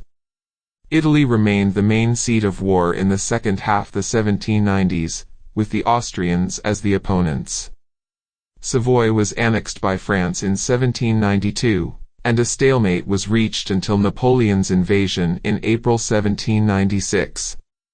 In his first major continental campaign, by early 1797, Napoleon had conquered almost all northern Italy, except for Venice, which was taken by the Austrians. The Treaty of Campo Formio, signed with the Austrians in October 1797, ended the War of the First Coalition and recognized a number of French-controlled republics in northern Italy. However, the French continued to expand their control over Italy even after this treaty, invading the Papal States and establishing the Roman Republic in March 1798. In January 1799, Naples was conquered and the Parthenopean Republic created. With the exception of Venice, which remained Austrian, the French now controlled the entire Italian peninsula either directly, as in the case of Savoy, or through satellite states, such as the Cisalpine, Ligurian, Roman, and Parthenopean republics. There was further back and forth in the War of the Second Coalition, between 1798 and 1801, but this ended with the French essentially remaining in control. The French revolutionary armies quickly started carrying out a radical process of reform in the lands they'd conquered, abolishing the remaining vestiges of serfdom and feudal land relations and imposing equality before the law. The clergy were stripped of their special status and power, and the guilds in urban areas were stamped out or at the very least much weakened. This happened in the Austrian Netherlands immediately after the French invasion in 1795 and in the United Provinces, where the French founded the Batavian Republic, with political institutions very similar to those in France. In Switzerland the situation was similar, and the guilds as well as feudal landlords and the church were defeated, feudal privileges removed, and the guilds abolished and expropriated. What was started by the French revolutionary armies was continued, in one form or another, by Napoleon. Napoleon was first and foremost interested in establishing firm control over the territories he conquered. This sometimes involved cutting deals with local elites or putting his family and associates in charge, as during his brief control of Spain and Poland. But Napoleon also had a genuine desire to continue and deepen the reforms of the revolution. Most important, he codified the Roman law and the ideas of equality before the law into a legal system that became known as the Code Napoleon. Napoleon saw this code as his greatest legacy and wished to impose it in every territory he controlled. Of course, the reforms imposed by the French Revolution and Napoleon were not irreversible. In some places, such as in Hanover, Germany, the old elites were reinstated shortly after Napoleon's fall and much of what the French achieved was lost for good. But in many other places, feudalism, the guilds, and the nobility were permanently destroyed or weakened. For instance, even after the French left, In many cases the Code Napoleon remained in effect. All in all, French armies wrought much suffering in Europe, but they also radically changed the lay of the land. In much of Europe, gone were feudal relations, the power of the guilds, the absolutist control of monarchs and princes, the grip of the clergy on economic, social, and political power, and the foundation of ancien regime, which treated different people unequally based on their birth status. These changes created the type of inclusive economic institutions that would then allow industrialization to take root in these places. By the middle of the 19th century, industrialization was rapidly underway in almost all the places that the French controlled, whereas places such as Austria-Hungary and Russia, which the French did not conquer, or Poland and Spain, where French hold was temporary and limited, were still largely stagnant. Seeking modernity. In the autumn of 1867, Okubo Toshimichi, a leading courtier of the feudal Japanese Satsuma domain, traveled from the capital of Edo, now Tokyo, to the regional city of Yamaguchi. On October 14 he met with leaders of the Choshu domain. He had a simple proposal: they would join forces, march their armies to Edo, and overthrow the shogun, the ruler of Japan. By this time Okubo Toshimichi already had the leaders of the Tosa and Aki domains on board. Once the leaders of the powerful Choshu agreed, a secret Sacho alliance was formed. In 1868 Japan was an economically underdeveloped country that had been controlled since 1600 by the Tokugawa family, whose ruler had taken the title shogun, commander, in 1603. The Japanese emperor was sidelined and assumed a purely ceremonial role. The Tokugawa shoguns were the dominant members of a class of feudal lords who ruled and taxed their own domains, among them those of Satsuma, ruled by the Shimazu family. These lords, along with their military retainers, the famous samurai, ran a society that was similar to that of medieval Europe, with strict occupational categories, restrictions on trade, and high rates of taxation on farmers. The shogun ruled from Edo, where he monopolized and controlled foreign trade and banned foreigners from the country. Political and economic institutions were extractive, and Japan was poor. But the domination of the shogun was not complete. Even as the Tokugawa family took over the country in 1600, they could not control everyone. In the south of the country, the Satsuma domain remained quite autonomous and was even allowed to trade independently with the outside world through the Ryukyu Islands. It was in the Satsuma capital of Kagoshima where Okubo Toshimichi was born in 1830. As the son of a samurai, he, too, became a samurai. His talent was spotted early on by Shimazu Nariakira, the lord of Satsuma, who quickly promoted him in the bureaucracy. At the time, Shimazu Nariakira had already formulated a plan to use Satsuma troops to overthrow the shogun. He wanted to expand trade with Asia and Europe, abolish the old feudal economic institutions, and construct a modern state in Japan. His nascent plan was cut short by his death in 1858. His successor, Shimazu Hisamitsu, was more circumspect, at least initially. Okubo Toshimichi had by now become more and more convinced that Japan needed to overthrow the feudal shogunate, and he eventually convinced Shimazu Hisamitsu to rally support for their cause. They wrapped it in outrage over the sidelining of the emperor. The treaty Okubo Toshimichi had already signed with the Tosa domain asserted that a country does not have two monarchs, a home does not have two masters, government devolves to one ruler. But the real intention was not simply to restore the emperor to power but to change the political and economic institutions completely. On the Tosa side, one of the treaty's signers was Sakamoto Ryuma. As Satsuma and Choshu mobilized their armies, Sakamoto Ryuma presented the shogun with an 8-point plan, urging him to resign to avoid civil war.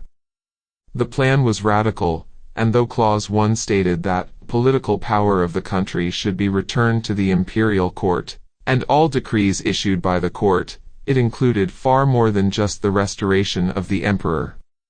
Clauses 2, 3, 4, and 5 stated: 2. Two legislative bodies, an upper and lower house, should be established, and all government measures should be decided on the basis of general opinion. 3. Men of ability among the lords, nobles and people at large should be employed as counselors, and traditional offices of the past which have lost their purpose should be abolished. 4. Foreign affairs should be carried on according to appropriate regulations worked out on the basis of general opinion. 5. Legislation and regulations of earlier times should be set aside and a new and adequate code should be selected. Shogun Yoshinobu agreed to resign, and on January 3, 1868, the Meiji Restoration was declared. Emperor Komeei and, 1 month later after Komeei died, his son Meiji were restored to power. Though Satsuma and Choshu forces now occupied Edo and the imperial capital Kyoto, they feared that the Tokugawas would attempt to regain power and recreate the shogunate. Okubo Toshimichi wanted the Tokugawas crushed forever. He persuaded the emperor to abolish the Tokugawa domain and confiscate their lands.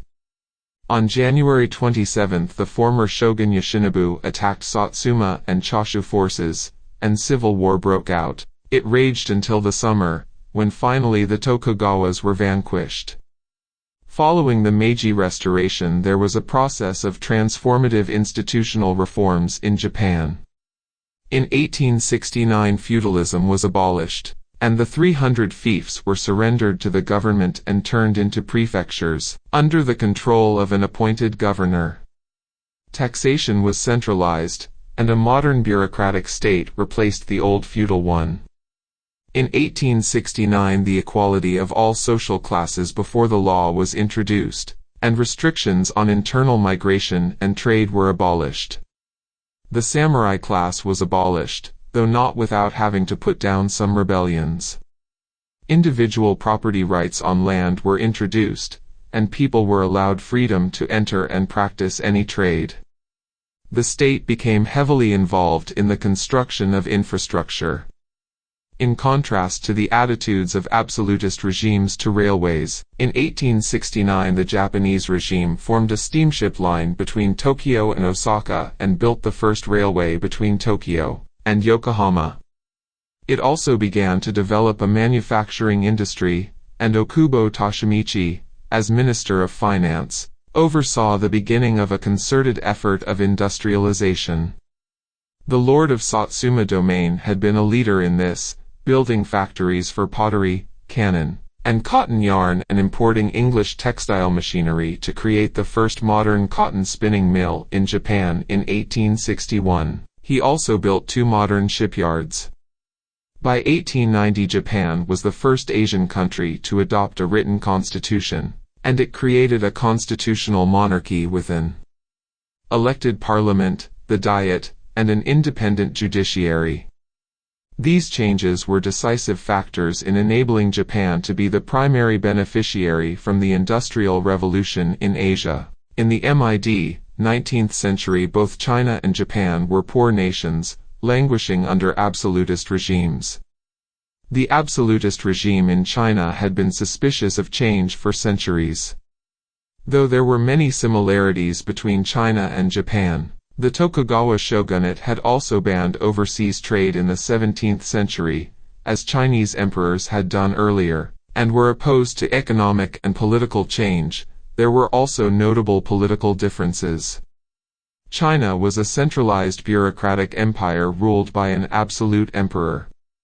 The emperor certainly faced constraints on his power, the most important of which was the threat of rebellion. During the period 1850 to 1864, the whole of southern China was ravaged by the Taiping Rebellion, in which millions died either in conflict or through mass starvation. But opposition to the emperor was not institutionalized. The structure of Japanese political institutions was different. The shogunate had sidelined the emperor, but as we have seen, the Tokugawa power was not absolute, and domains such as that of the Satsumas maintained independence, even the ability to conduct foreign trade on their own behalf.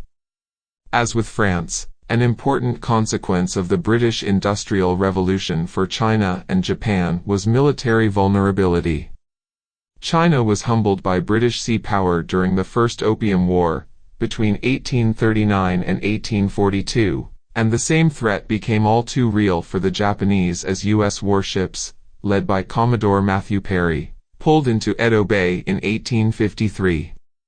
The reality that economic backwardness created military backwardness was part of the impetus behind Shimizu Nariakira's plan to overthrow the shogunate and put in motion the changes that eventually led to the Meiji Restoration. The leaders of the Satsuma domain realized that economic growth, perhaps even Japanese survival, could be achieved only by institutional reforms, but the shogun opposed this because his power was tied to the existing set of institutions. To exact reforms, the shogun had to be overthrown, and he was. The situation was similar in China, but the different initial political institutions made it much harder to overthrow the emperor, something that happened only in 1911. Instead of reforming institutions, the Chinese tried to match the British militarily by importing modern weapons. The Japanese built their own armaments industry.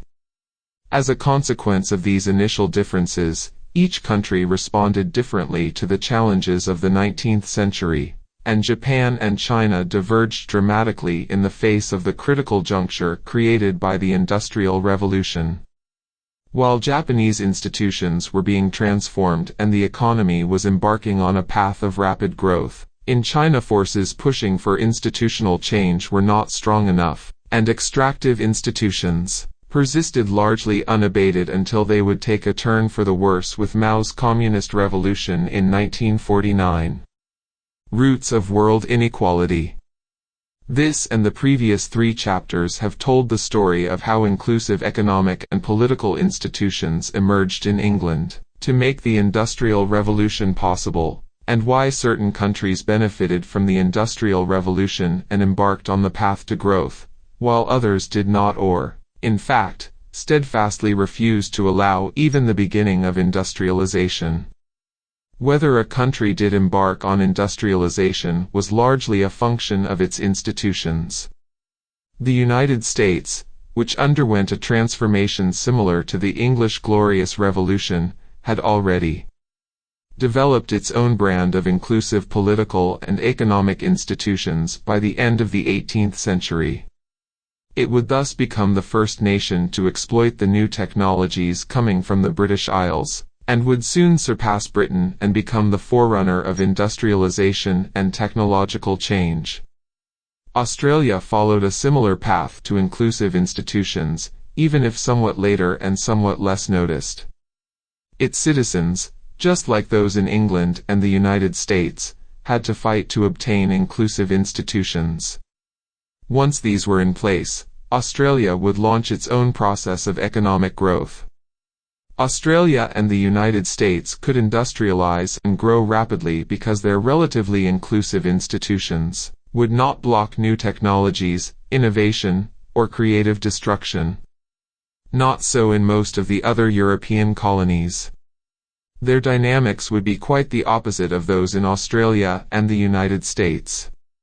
Lack of a native population or resources to be extracted made colonialism in Australia and the United States a very different sort of affair, even if their citizens had to fight hard for their political rights and for inclusive institutions. In the Moluccas as in the many other places Europeans colonized in Asia, in the Caribbean, and in South America, citizens had little chance of winning such a fight.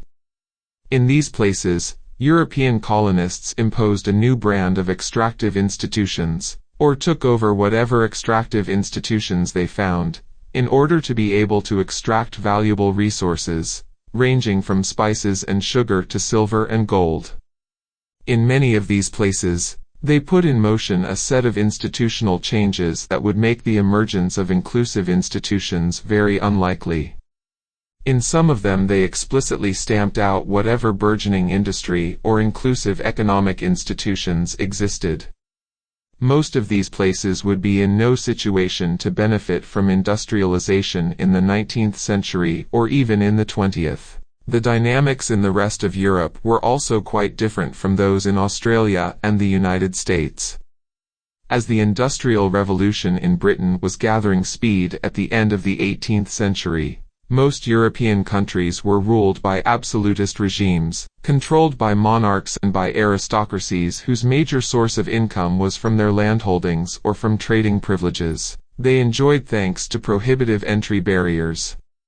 The creative destruction that would be wrought by the process of industrialization would erode the leaders' trading profits and take resources and labor away from their lands. The aristocracies would be economic losers from industrialization. More important, they would also be political losers, as the process of industrialization would undoubtedly create instability and political challenges to their monopoly of political power. But the institutional transitions in Britain and the Industrial Revolution created new opportunities and challenges for European states. Though there was absolutism in Western Europe, the region had also shared much of the institutional drift that had impacted Britain in the previous millennium. But the situation was very different in Eastern Europe, the Ottoman Empire, and China. These differences mattered for the dissemination of industrialization. Just like the Black Death or the rise of Atlantic trade, the critical juncture created by industrialization intensified the ever-present conflict over institutions in many European nations. A major factor was the French Revolution of 1789. The end of absolutism in France opened the way for inclusive institutions, and the French ultimately embarked on industrialization and rapid economic growth. The French Revolution in fact did more than that. It exported its institutions by invading and forcibly reforming the extractive institutions of several neighboring countries. It thus opened the way to industrialization not only in France, but in Belgium, the Netherlands, Switzerland, and parts of Germany and Italy. Farther east the reaction was similar to that after the Black Death, when, instead of crumbling, feudalism intensified. Austria-Hungary, Russia, and the Ottoman Empire fell even further behind economically, but their absolutist monarchies managed to stay in place until the First World War. Elsewhere in the world, absolutism was as resilient as in Eastern Europe. This was particularly true in China, where the Mingqing transition led to a state committed to building a stable agrarian society and hostile to international trade. But there were also institutional differences that mattered in Asia. If China reacted to the Industrial Revolution as Eastern Europe did, Japan reacted in the same way as Western Europe. Just as in France, it took a revolution to change the system, this time one led by the renegade lords of the Satsuma, Choshu, Tosa, and Aki domains. These lords overthrew the shogun, created the Meiji Restoration, and moved Japan onto the path of institutional reforms and economic growth. We also saw that absolutism was resilient in isolated Ethiopia. Elsewhere on the continent, the very same force of international trade that helped to transform English institutions in the 17th century locked large parts of Western and Central Africa into highly extractive institutions via the slave trade. This destroyed societies in some places and led to the creation of extractive slaving states in others. The institutional dynamics we have described ultimately determined which countries took advantage of the major opportunities present in the 19th century onward and which ones failed to do so. The roots of the world inequality we observe today can be found in this divergence. With a few exceptions, the rich countries of today are those that embarked on the process of industrialization and technological change, starting in the 19th century, and the poor ones are those that did not.